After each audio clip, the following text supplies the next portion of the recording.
Multipla skleroza MS je neurodegenerativno obolenje koje prvenstveno zahvata belu masu centralnog nervnog sistema. Multipla skleroza zahvata aksone, dugačke produžetke nervne ćelije, pojedini delovi mijelinskog omotača aksona upalno reaguju i propadaju. Stoga se multipla skleroza smatra upalnom, demijelinizirajućom bolešću kad je određeni deo mijelinskog omotača upaljen i oštećen. Prenošenje impulsa kroz akson je poremećeno, usporeno, isprekidano, zbog čega poruke iz mozga dolaze na cilj sa zakašnjenjem, pogrešno ili ih uopšte nema. Od multiple skleroze u svjetskoj populaciji boluje mnogo ljudi i to uglavnom u razvijenim zemljama. Recepti: rusomaču oprati, nasitno iseći, do grlića njome napuniti bocu i preliti rakijom od žita ili voćnom rakijom jačine 38 do 40%, potom 10 dana bocu držati na suncu ili blizu grejnog tela. Ovu esenciju 2 do 3 puta dnevno utrljavati u obolele mišiće. Raspoređeno preko dana, gutljaj po gutljaj, piti 4 šolje čaja od virka i 2 od žalfije. Oprati sveže listove zečje soce i isediti ih u sokovniku. 6 sati dnevno, na svaki sat piti 3 do 5 kapi razblaženih u čaju. Povoljno deluje i utrljavanje ulja od kantariona, kamilice i timjana. Na suncu nabrane cvetove ovih biljaka odvojeno staviti u boce i preliti hladno ceđenim maslinovim uljem.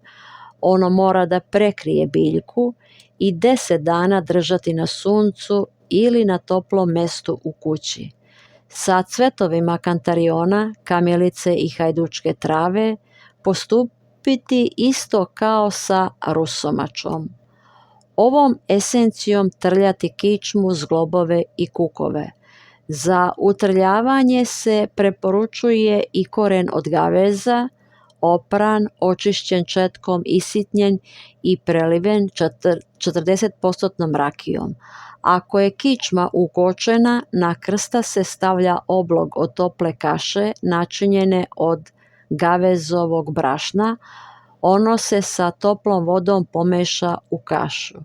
Da bi se lakše mogla naneti na platno, doda joj se nekoliko kapi ulja. Osim toga, ujutro i uveče treba piti po šolju čaja od hajdučke trave i još u gutljajima 3 velike kašike šveden bitera razblaženog u biljnom čaju i raspoređenog na ceo dan. Više puta treba na potiljak stavljati i obloge od švedske grančice i držati ih po 4 sata. Ne treba zaboraviti sedeće kupke od jelovih iglica, kantariona, kamilice, žalfije, hajdučke trave, timjana i rastavića, pošto sve ove biljke veoma povoljno deluju kod oduzetosti. Uzima se 100 grama biljke za jednu kupku. Ona se uveče potopi u hladnu vodu, a sljedećeg dana ugreje se i doda vodi za kupanje. Ono traje 20 minuta, a voda treba da pokrije bubrege. Poslije kupanja u krevetu se pariti još 1 sat. Voda može da se upotrebi još 2 put tako što se ponovo sipa na biljke i ugreje. U toku 1 sedmice za kupke koristiti samo jednu vrstu biljke. Naročito su preporučljive potpune kupke od timjana koje pozitivno utiču na mišiće i na tkivo, ali se ne smeju ispustiti iz vida ni potpune kupke od koprive koja ima tako čudesno dejstvo na prokrvljenost. U ovom slučaju se upotrebi 200 grama za jednu kupku, sa biljkom se postupa isto kao kod sedeće kupke i voda može da se upotrebi 3 put uzastopno. Srce mora da bude izvan vode. Nova i pozitivna iskustva postignuta su sa oblozima od listova mečije šape koji se skupljaju preko celog leta. Listovi mečije šape, u narodu poznate i kao medveđi dlan, popanak ili paponjak, smatra se najboljom hranom za zečeve, se operu oklagijom izgnječe na dasci, rasprostru po krevetskom čaršafu u koji se bolesnik umota, upakuje frotirskim ubrusom i ostavi da noć provede u krevetu. Ukoliko se bolesnik uznemiri ili osjeti zatezanje na naročito osjetljivim mestima, treba skinuti čaršaf sa njega.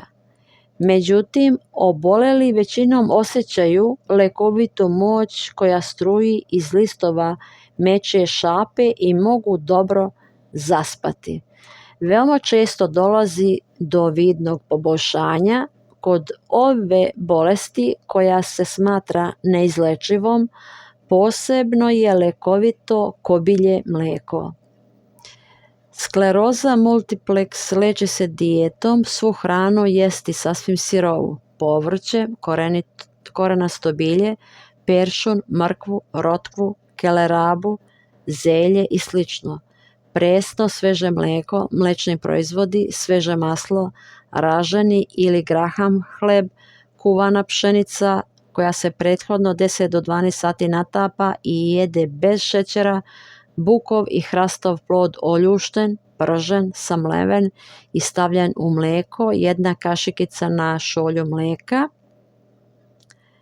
Pšenicu, raž, oljušten ječam moraju biti iz posljednje žetve u jednakim delovima staviti u poširoku posudu, zaliti vodom i ostaviti u umerenoj toploti.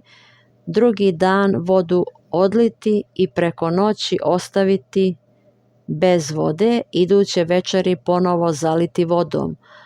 To ponavljati sve dok klice ne porastu od 1 do 2 cm visine. Proces klijanja traje 6 do 8 dana, nakon toga proklijano zrnevlje usuti u veće cedilo i isprati vodom da se odstrane neželjene bakterije koje proizvode vrenje. Zrnevlje mora biti meko da se pod prstima može drobiti. Potrebnu dnevnu količinu pomešati sa zobenim pahuljicama, mlekom i grejati najviše do 40 stepeni. Dnevna potreba je sljedeća: klijavog semena 230 grama, zobene pahuljice 70 grama, hleba raženog ili graham 120 grama, voće, povrće, korenastog povrća sve zajedno 1 kg, kravljeg, kozjeg ili ovčjeg mlijeka 1 litru, svežeg masla 30 grama, 1 mekano kuvano jaje, oraha 60 grama. Hrana mora biti sveža i bez soli. Kad se stanje bolesti popravi, može se jesti naglo pečeno goveđe meso koje je više sirova slanina i čaša belog vina. Zabranjeno je jesti zelenu salatu, rabarbaru, špargle, karfiol i krompir u bilo kom obliku. Zabranjeno je uzimati alkohol, duvan, crnu kafu, šećer, so, ruski i kineski čaj, gorušicu, kiseline, biber i sve poslastičarske proizvode. Dobro je leti bos hodati po rosnoj detelini barem pola sata dnevno i krpom namočenom u vodi svako jutro telo 1 minutu dobro izmasirati, zatim se suvim peškirom dobro istrljati. Svako jutro natašte uzima se 1 kašičica matičnog mleča, već sa medom razređenog kod pčelara. Svake godine 2-3 nedelje treba boraviti u jelovoj ili borovoj šumi u planini, barem na 700 metara nadmorske visine, šetati u šumi i duboko udisati 4 sekunde, zadržati disanje 4 sekunde i izdahnuti. To se ponavlja 5 minuta, više puta dnevno.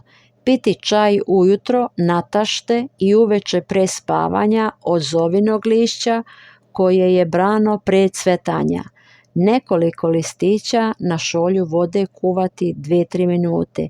Pije se 3 nedelje redovno, zatim se 8 dana ne pije. Tada se nastavlja sa čajem kamilice koja se ne smije kuvati nego samo preliti ključalom vodom. Prati se u hladnoj vodi, izbjegavati toplu i vruću vodu, noge ne izlagati suncu, gimnasticirati na svežem vazduhu, ali se ne umarati, jesti što više sirovu hranu, mlijeko, mrkvu naribanu, sve vrste žitarica koje je potrebno 12 sati natapati u malo vode pre nego što se kuvaju, kuvati ih u malo vode, više u pari sve dok ne popucaju. Kupus slatki i kiseli treba sirovo jesti sa malo finog ulja i ostalu hranu jesti što više u sirovom stanju. I ono što sad mnogi su isprobali, to je metilen plavo. Imate taj video već na ovom kanalu ili ako znate engleski jezik imate jako puno videa o metilen plavom. Želim vam svima dobro zdravlje, veliki pozdrav.